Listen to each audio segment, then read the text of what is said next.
the Bernie Sanders campaign has done what a lot of us knew exactly he was going to do when he dropped out. And of course, he has dropped out. That's not breaking news at this point. But what he officially did today was he has come out and endorsed Joe Biden.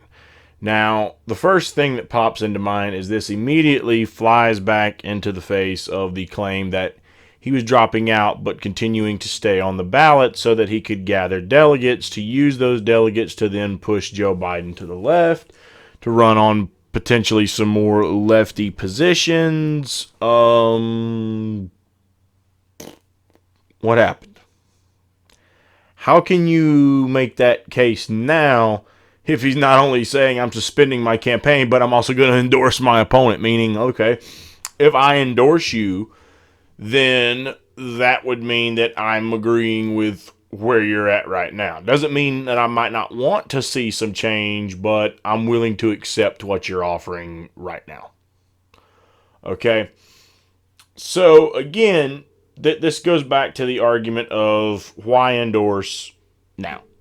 You know, for the people who defended Tulsi Gabbard for the quick endorsement, why not say I will endorse whomever the nominee is? I think that's a case that Kim Iverson actually made during a Big Talk Little Talk live stream where he had on Dennis Potvin.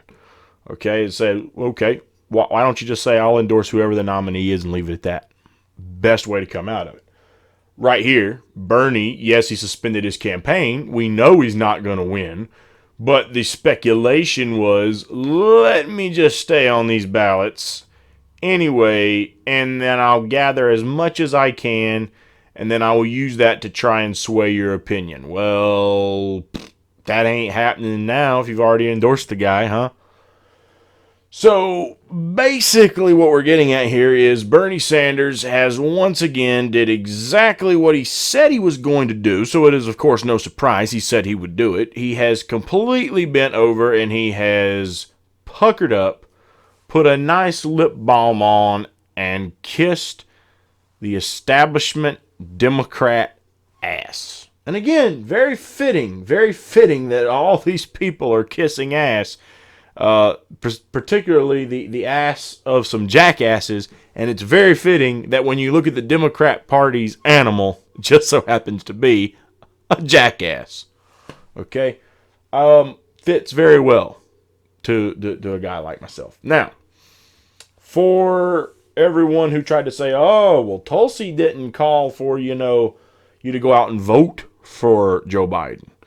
Again, I've given my opinion on that. I feel like the particular language that she used was kind of a subliminal way of telling you that, just without saying the words.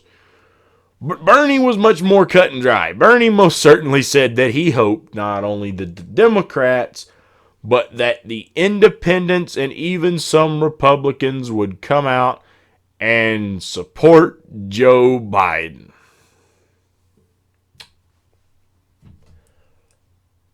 Anyone who tells me that Bernie Sanders is a true leader going forward, you have an issue with seeing this very clearly. He's not a leader. Bernie Sanders is just not a leader. It's the truth. He didn't have the guts to defend himself. He didn't have the guts to attack his enemies nor defend his allies. And now he's wanting you to come out and vote for a guy who has said that if it made it to his desk, he would veto one of Bernie's key issues, and that being health care. Now, imagine that. Bernie, Mr. Medicare for All, single payer, the health care guy, gonna bend over and kiss Joe Biden's tush. Okay? And Joe Biden saying, even if it got past the House and Senate, I would veto your plan. Let that sink in for just a moment. Take it a step farther. Things are worse than they were when all that was originally said. We're in a pandemic. Our healthcare system is an absolute nightmare. It is an absolute wreck. Now, real leaders take moments just like this right here and rise to the occasion. What did he do? Nothing. He kowtowed over to the establishment, and he kissed their big greedy asses, just like he did last time around. You know, very early on in the campaign, TYT, I believe it was Cenk Uygur, asked Bernie, so what's going to be the difference between this time and last time? And the response was given, we're going to win. This time we're going to win. Really? How'd that work out for you? No, the only difference between this time and last time is that we're in the middle of a pandemic and over 20 people ran for president instead of a handful. But at the end of the day, the same thing happened. Bernie finished second, and he kissed the establishment's ass. Except arguably last time, he legit got screwed. This time, because he kissed establishment ass, he got his ass whipped. And he could not overcome his opponent. So, again, for everyone who thinks kissing up to people like Biden is the answer, you need to let this be a lesson. You cannot go around talking about how bad the establishment is, how bad the corrupt bureaucratic politicians who were bought and paid for by Wall Street and Big Pharma and the military-industrial complex, the banks, the healthcare industry, the tobacco company. You can't go around talking about how bad these politicians are and how bad this corruption is, and then at the end of the day, kiss their butt and expect people. Of course, there will be some people who, in my opinion, are sheep and will continue to follow them because they think they are the outsider leader and they think it's the best choice that they have available. But then there's also going to be people that say you're not a person of your convictions. You wouldn't do that if you really believed in what you're claiming that you represent and you stand for. There's no way you'd pucker up to these sorts of ass clowns. You wouldn't do it. You simply would not do it. So when you do it, you're not getting political points if you want to continue down your outsider path. That is what people like myself down here in the South call trying to have your cake and eat it too. And you can't do both. The meaning being, you can either have your cake or you can eat it and then you have no cake. But you can't eat it and still have it at the same time. That's what you're trying to do. You're trying to run as outsider candidates who is anti-establishment, but because you know by being an anti-establishment candidate, they will smear you, they will attack you, they will try to silence your message, and they've got the mainstream media in their back pocket to do it. So when you come up short because they have successfully screwed you over, you come up short and then you say, oh, what have I done? I lost, and they're all against me. I've got to do something. I've got to preserve myself. See, that's the thing. They don't want to go down in defeat. They don't want to be potentially voted out of office. See, they lost this bid, but they want to keep the other office they still have. So then they turn around and they kind of play up. Now, some people are going to say that, well, you can't say that about Tulsi. You can't say that about Tulsi because she's not running for your election. But is there a guarantee she's not going to run for anything else? Same thing. If you plan to have any future in politics, what they then think is, well, maybe since these people have, the kind of the stroke around here and kind of have some pull, maybe since I lost, I better, come around with my hat in my hand and apologize to these folk because that's kind of the only way I've got a future in politics. Clearly my grassroots thing didn't pay off too well for me, so I got to thread that needle just to stay alive, Okay. But understand that the minute you do that, the next time around, run as an establishment candidate. Because you cannot claim you're an outsider anymore. Once you suck up to them, once you kiss their ass, you're part of them. You can come to me and talk to me all day long about what kind of policy you want to initiate. Well, if you really cared about that policy, you couldn't support those people. You simply couldn't do it.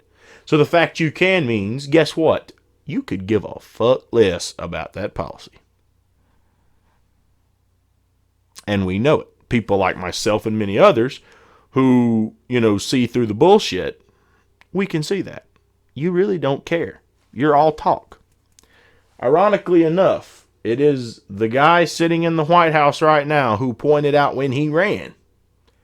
Politicians, they're all talk and no action. You can't support the people who are trying to tear your ideas down.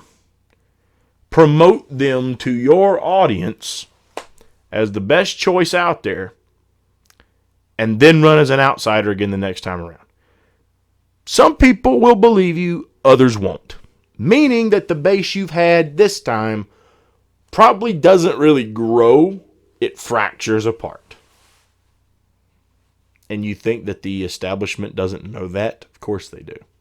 They've calculated it, and they calculated this entire time, and they actually did a very good job at it. They succeeded. They put their dementia candidate at the helm, and unless something happens, he's going to be the nominee. So congratulations. Now, for everyone who is still going to try and tell me, because there was one gentleman the other day that wanted to argue with me that crumbs are better than nothing.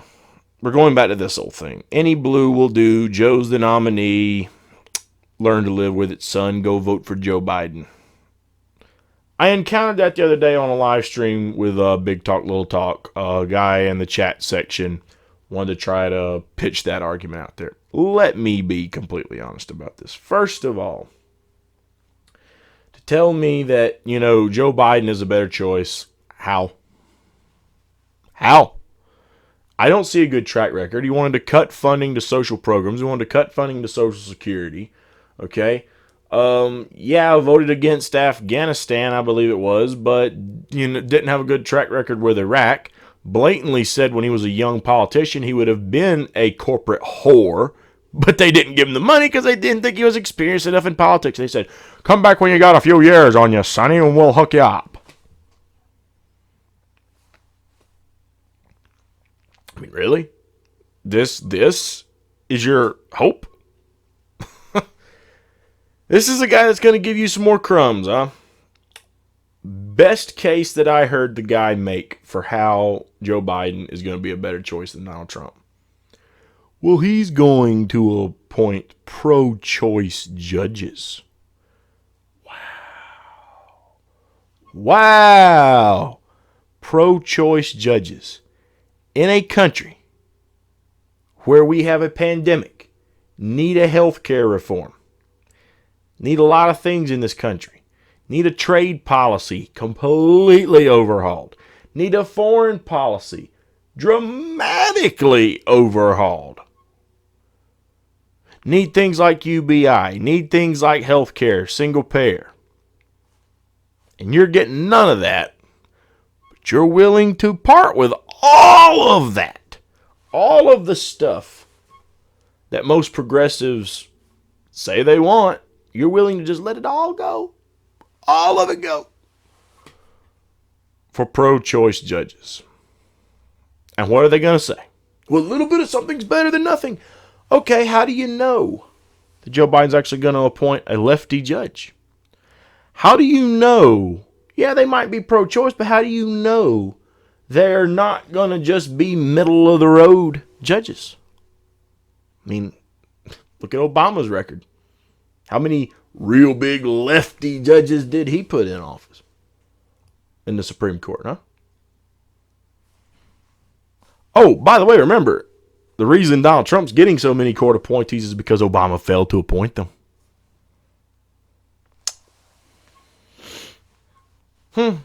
Imagine that. So yeah, your crumbs, guess what? Results in one thing. Starvation of the middle class and them getting screwed over once again. So I'm not voting for it.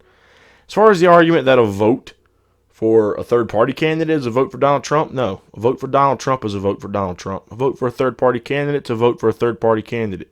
You can't just throw your heavily flawed, corporate-ass candidate out there and just tell everyone else, fall in line and vote for this guy because I want Orange Man out, and if you don't vote for my guy, he might stay. Okay. Maybe you should have picked a better candidate. See, your center of the road stuff might not affect your personal life all that much. Other people, it affects ours pretty much on a daily basis. We've seen what that corporate middle of the road crap does to us. And we know that a lot of what he says is just theatrics to keep his base strung along. Because they get their news from the mainstream media, they don't hear other news outlets. Some potentially have even been brainwashed to the point they don't want to hear any other opinion. They think they know. They're not willing to listen to any other side. Now, I am. But I have yet to hear the person make the argument to me that Joe Biden is a great and fantastic candidate. They can't make it without trying to say Donald Trump. So again, he's running off one thing, your fear of Donald Trump. So, yeah, if you want to earn those votes, try running candidates that appeal to your entire base. Not just a fraction. Not just a fraction. Because they're getting tired of these candidates being forced down their throats. Okay? Thank your mainstream media for warping, narratives around to try to bury actual populist candidates that some people are sitting on the edge of their seat thinking, maybe I want to vote for that guy, but they're telling me his stuff won't work. Blame them for why you have heavily flawed candidates lining up as the nominee. But don't blame me because I refuse to vote for your heavily flawed candidate. That's not my problem. And we're never going to get the Democratic Party or any other party to listen as long as you're continuing to take their damn crumbs and just vote for whatever the hell they give you. You don't get results that way. You get more of the same old crap every 4 years, 4 to 8 years. You'll wind up with the same thing. Nothing changes. Just more of the same old, same old. And so, again, don't blame me. If Donald Trump wins this re-election, it's because the Democrat Party has done pretty much everything they possibly could within the last going on 4 years to make sure he had one hell of a good chance at winning re-election. That's not my fault. That's the incompetent Democratic Party's fault. Pure and simple.